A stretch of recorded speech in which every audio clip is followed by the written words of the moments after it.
meter race, because it just so many different things can happen during an event. Look at this field here, Stuart. My goodness. Okay, let's go down from the top here because it is a quality field. Andrzej Olenk from Lithuania, second in the B final. Tom Green, the Olympian, fourth in Szeged. Fernando Pimenta, second in Szeged. Augustin Venice didn't race in Szeged, but was 8th in Tokyo from Argentina and looked strong in the heats of the 1000 yesterday. Adam Varga, silver medal in Tokyo for Hungary, won gold in Szeged 2 weeks ago. Balint Kopaj from Hungary, gold in Tokyo, bronze last week. I'll come back to that race in just a moment. Then you have Arthur Peters from Belgium, 8th last week, and the veteran René Paulsen, who was 9th in Szeged, and the German Jakob Thortzen, who was 5th in Szeged. So this is a quality field, but there is a race within a race here, Stuart, because, and there is the Portuguese legend Fernando Pimenta. Before we talk about the rest of the field, there is a race within the race which you need to be watching at home, because this is also a selection race for Hungary. Adam Varga won selection race 1. This means that Balint Kopaj, the Olympic gold medalist, needs to beat Varga here to have any chance at all of representing Hungary in the K1 1000 in Duisburg later this year. I mean, it underlines the strength of that nation, doesn't it? That there's a chance that the Olympic gold medalist might not win the right to... they've got a really unbelievable team in this event. And Varga and Kopaj have been going back and forth for a couple of years now, so it'll be really good to see. And like you say, dethroning the Olympic champion isn't a small feat. Arthur Peters, of course, was also in Tokyo. He's been paddling for quite... And there is the veteran, René Paulsen. So great to see him in a final. This is his 5th Olympic qualifying campaign. He missed Tokyo. He was going to retire, but he really, really wants to have one last crack at the Olympics. And Jakob Thortzen, who was very good in Szeged, he was 5th in the K1 1000.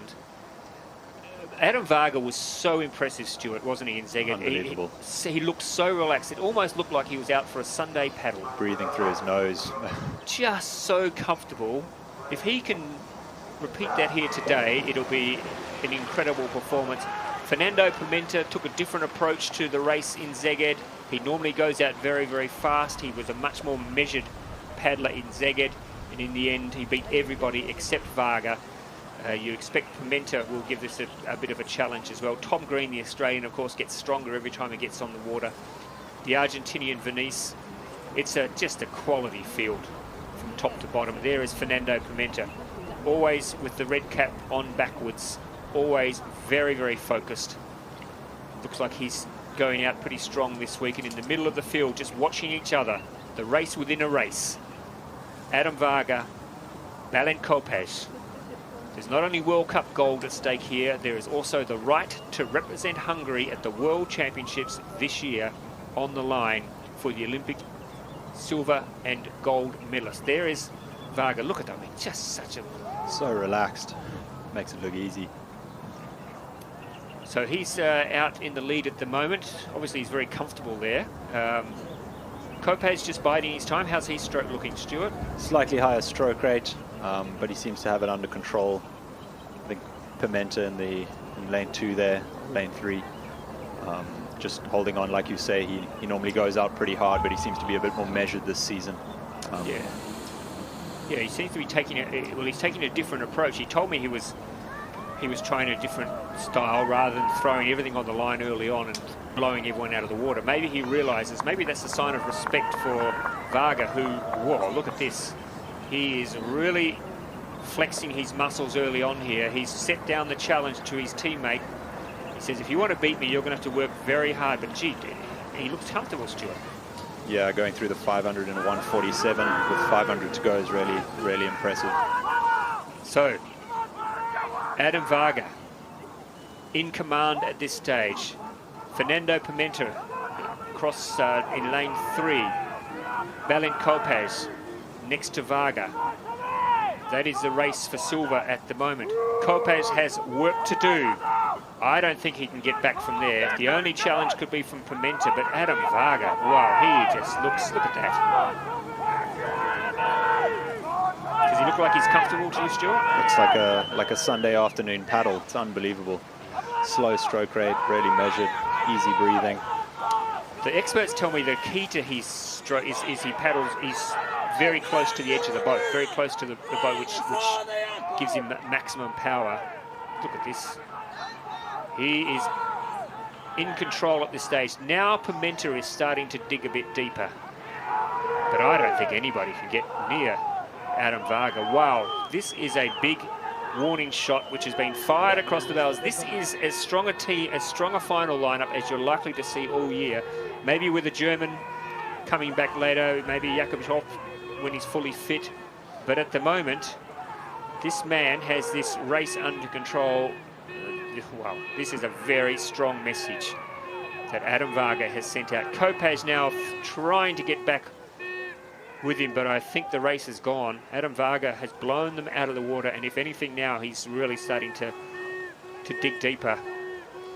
Kopacz working hard. He knows that everything is on the line here. His chances of getting to the World Championships have slipped away, though, certainly in the K1. Hats off to you, Adam Varga.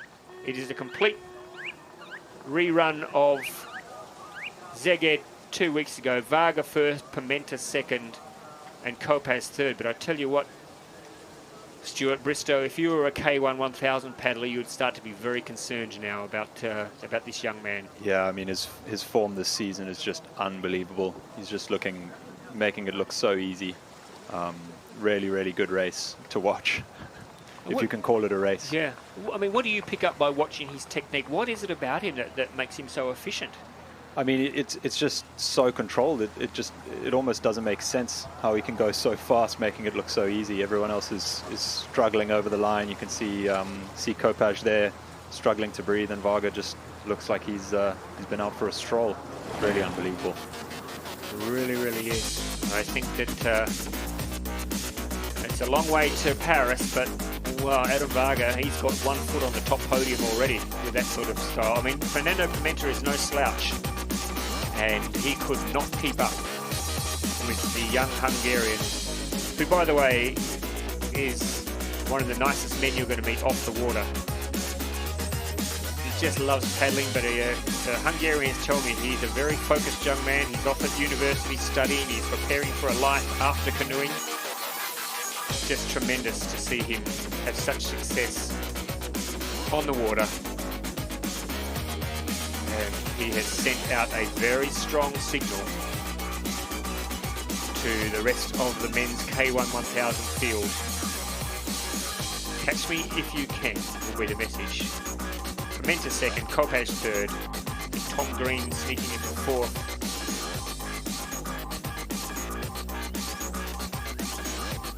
But it is Varga first, Daylight second in the men's K1 1000.